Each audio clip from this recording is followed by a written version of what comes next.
Hi students, financial management का देखिए आपका थर्ड वीडियो है। इसके पहले आपको 2 वीडियो चला गया है, उसमें कोई दिक्कत आप लोग जरूर कमेंट में मेंशन करना। ये आपका थर्ड वीडियो है। इसके बाद एक वीडियो और जाएगा। फिनेंशियल मैनेजमेंट का टोटल कितना वीडियो है? 4 वीडियो है, ठीक ना। आई बहुत आसान वीडियो है। चलते हैं डायरेक्ट क्वेश्चन की ओर। कुछ भी दिक्कत हो आप लोग जरूर हमको मेंशन करना कमेंट में। चलिए देखिएगा, determinants of working capital is, बताइए वर्किंग कैपिटल का डिटर्मिनेंट्स कौन है? Size of enterprise. ये तो कॉपी का आपका क्वेश्चन है, कॉपी में एक करके लिखवाए हैं। ये 100% आपका कॉपी से रिलेटेड है। बस जो स्टूडेंट कॉपी पढ़ लिया होगा उसको तो इसमें कहीं दिक्कत होने वाला नहीं है। ये बहुत आसान टॉपिक है, देखिएगा। Determinants of working capital is size of enterprise, period of manufacturing process, period of size of business. Enterprise मतलब होता है कितने साइज का मेरा बिजनेस है, याद रखना। यदि बड़े साइज का बिजनेस होगा तो वर्किंग कैपिटल बहुत जरूरी होगा। यदि छोटा सा बिजनेस होगा तो वर्किंग कैपिटल छोटा चाहिए, कम चाहिए। समझ में आ गया ना। तो size of business direct working capital को अफेक्ट करता है, ठीक ना। आगे देखिएगा, पीरियड ऑफ मैन्युफैक्चरिंग प्रोसेस, इसका मतलब प्रोडक्शन करने में कितना समय चाहिए। मान लेते हैं कि प्रोडक्शन करने में बहुत समय लगता है तो अधिक वर्किंग कैपिटल चाहिए। प्रोडक्शन कम करने में बहुत कम समय लगता है तो कम वर्किंग कैपिटल चाहिए। समझ आ गया ना। ये पीरियड ऑफ मैन्युफैक्चरिंग प्रोसेस समझ आ गया ना। यदि प्रोडक्शन करने में बहुत ज़्यादा समय लगता है तो वर्किंग कैपिटल अधिक चाहिए। प्रोडक्शन करने में कम समय लगता है तो वर्किंग कैपिटल कम चाहिए, ठीक ना। आगे देखिएगा, ability of raw materials, all of these. इसका सही आंसर क्या होगा? डी होगा, ऑल ऑफ दीज होगा। चलिए अगला क्वेश्चन देखिएगा, फिक्स कैपिटल इज रिक्वायर्ड, बताइए fix capital is required. Fix capital क्यों चाहिए, क्या जरूरी है? For payment of routing expense, नहीं, ये तो वर्किंग कैपिटल के पार्ट है। फॉर परचेज लैंड, हाँ, ये आपका फिक्स कैपिटल चाहिए। फिक्स कैपिटल क्यों चाहिए, याद रखना। फिक्स कैपिटल हमेशा फिक्स एसेट खरीदने के लिए यूज होता है। फिक्स एसेट हमेशा किस लिए यूज होता है? फिक्स एसेट को खरीदने के लिए। समझ आ गया ना। फिक्स कैपिटल हमेशा किस लिए यूज होता है? फिक्स एसेट को परचेज करने के लिए। Plant, machinery, building, furniture, land, ये सबको परचेज करने के लिए फिक्स एसेट का रिक्वायरमेंट होता है। समझ में आ गया ना। देखिएगा, fix capital is required for payment of routine expense, नहीं, फॉर पेमेंट ऑफ लैंड, ये सही ऑप्शन है।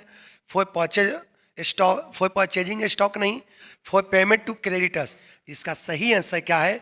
B number, for purchase land. Fix asset, fix capital का हमेशा उपयोग किस लिए होता है? फिक्स एसेट को परचेज करने के लिए। सबको समझ में आ गया ना। फिक्स कैपिटल का उपयोग किस लिए होता है? फिक्स कैपिटल का उपयोग किस लिए होता है? हमेशा फिक्स एसेट को परचेज करने के लिए, याद रखना। फिक्स कैपिटल का उपयोग हमेशा किस लिए होता है? फिक्स एसेट को परचेज करने के लिए।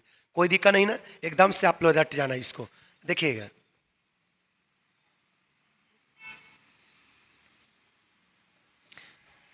देखिएगा, फिक्स कैपिटल इज रिक्वायर्ड, इसका सही आंसर क्या होगा? For purchase of land.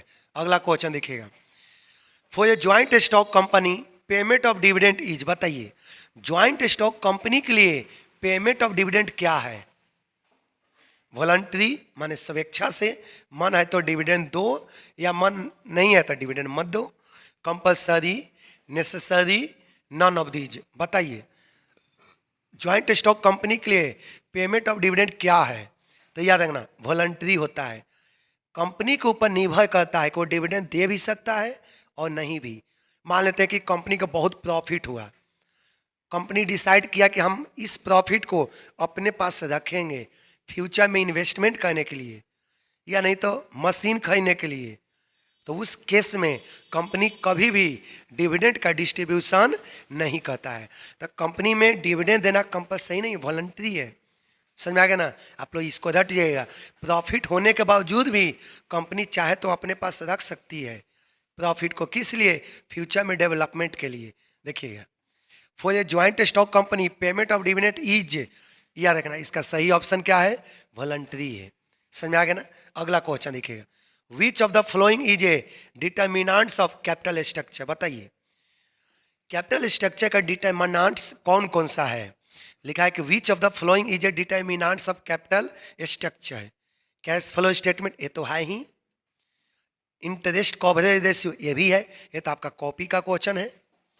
Debt service coverage ratio ये भी है। आपका सही आंसर क्या होगा, ऑल ऑफ दीज होगा, ऑल ऑफ द एबव। समझ में आ गया ना। आपका सही ऑप्शन क्या होगा, डी होगा, ऑल ऑफ द एबव। कोई दिक्कत, ये बहुत आसान टॉपिक है। एक चीज एक बार फिर से बोले हैं, थ्योरेटिकल चीज याद करना आसान होता है, 2 बार 3 बार पढ़ोगे तो माइंड में आ जाएगा, लेकिन ऑब्जेक्टिव आपको बार बार पढ़ना पड़ेगा, क्योंकि कन्फ्यूजन सबसे अधिक यदि होगा ना तो ऑब्जेक्टिव में होगा। इसीलिए आप लोग एक एक करके कॉपी में नोट करो, उसको रिवीजन करो, ताकि 12th में कम से कम ऑब्जेक्टिव 50 में 50 है और उधर थ्योरेटिकल 40 आएगा, 90 आपका पहुंच जाएगा। चलिए देखिएगा अगला क्वेश्चन देखिएगा, why capital structure decision is important. बताइए कैपिटल स्ट्रक्चर डिसीजन क्यों इंपॉर्टेंट है। लिखा है कि why capital structure decision is important. First, effect cost of capital, effect market price of shares, both A and B above, neither A and B. बताइए बोला कि capital structure decision क्यों important है, तो याद रखना इफेक्ट कॉस्ट ऑफ कैपिटल, ये cost of capital को भी अफेक्ट करता है। Effect market price of share, ये मार्केट प्राइस ऑफ शेयर को भी अफेक्ट करता है। तो इसका सही आंसर सी होगा, ए एंड बी एबव। इसका सही ऑप्शन क्या होगा, सी होगा। कोई भी स्टूडेंट को दिक्कत है तो आप लोग जल्दी बोलना। चलिए अगला क्वेश्चन की ओर चलते हैं। देखिए the sources of working capital is, ये तो बहुत आसान क्वेश्चन है, अब कितना बार आपको पूछ दिया। सोर्सेस ऑफ वर्किंग कैपिटल क्या है, आप लोग तो समझ ही गए होंगे। देखिएगा डेटा भी है, बैंक ओवरड्राफ्ट भी है, कैश सेल्स भी है। कैश सेल्स का मतलब नगद बेचना, सामान बेचे रुपया आया, ऑल ऑफ दीज। बताइए the sources of working capital is, याद रखना वर्किंग कैपिटल हमेशा अपने रिक्वायरमेंट को किससे पूरा करता है, करेंट एसेट से, क्रेडिटर से, बैंक ओवरड्राफ्ट से। समझ में आ गया ना। देखिएगा तब बोला है कि सोर्सेस ऑफ वर्किंग कैपिटल क्या है, डेटा है, bank overdraft, cash sales, all of these. इसका सही आंसर क्या होगा, ऑल ऑफ दीज होगा। क्यों, क्योंकि डेटा भी से मांगेंगे तो रुपया दे देगा। बैंक ओवरड्राफ्ट का मतलब होता है कि यदि अकाउंट में करेंट अकाउंट है, जरूरत पड़ने पर हम बैंक से ज़्यादा भी रुपया निकाल सकते हैं। कैश सेल्स का मतलब सामान बेचे तो रुपया आया, वर्किंग कैपिटल पूरा कर सकता है, ऑल ऑफ दीज। इसका सही आंसर क्या होगा, ऑल ऑफ दीज। अगला देखिए, ये बहुत इंपॉर्टेंट क्वेश्चन है, आपका बुक में सब नहीं दिया हुआ है, इसको रट जाना, ये आपका बुक में क्वेश्चन दिया हुआ नहीं है। Census is depend on company. बताइए ये जो सेंसेक्स जो होता है, हम लोग शेयर जो खरीद बिक्री जो होता है ना, बहुत चीज़ पर होता है। एक आपका सेंसस भी पर भी होता है, समझ में आ गया ना। बहुत जगह आपका होता है सेंसस का खरीद बिक्री, तब बोलता है आपका कि जो सेंसस एक निफ्टी पर भी होता है, अनेकों चीज़ होता है जहाँ पर शेयर हम लोग क्या कहते हैं, नेशनल स्टॉक एक्सचेंज पर भी होता है, इसको बोलते हैं नेशनल स्टॉक एक्सचेंज, ठीक ना, नेशनल स्टॉक एक्सचेंज, इस पर भी होता है, एनएससी पर भी होता है। शेयर बेचने का एक प्लेटफॉर्म है जहाँ पर शेयर को क्या होता है, खरीद बिक्री होता है। तो लेकिन आपसे बोला है कि सेंसस में कितना कंपनी होता है, तो याद रखना 30 कंपनी। अभी बताए थे एनएससी में 50 कंपनी होता है, एनएससी इसमें कितना कंपनी होता है, इसमें याद रखना 50 कंपनी पर होता है। एनएससी किसके कितने कंपनी पर डिपेंड होता है, 30 company. NSC is depend on company 50, 30, 50, 75, 100। इसका सही आंसर क्या होगा, 50। यदि एनएससी पूछेगा कि एनएससी कितने कंपनी पर बेस होता है तो 50, समझ में आ गया ना। लेकिन आपको सेंसस पूछता है तो कितना हो जाएगा, 30।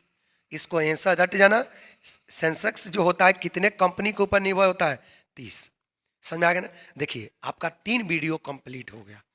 अब हम आप लोग से एक बात बोलते हैं, कॉपी में नोट कर लेना, इसके अलावा भी कहीं दिक्कत हो तो आप लोग कमेंट में मेंशन करना। ठीक, सभी स्टूडेंट को थैंक यू।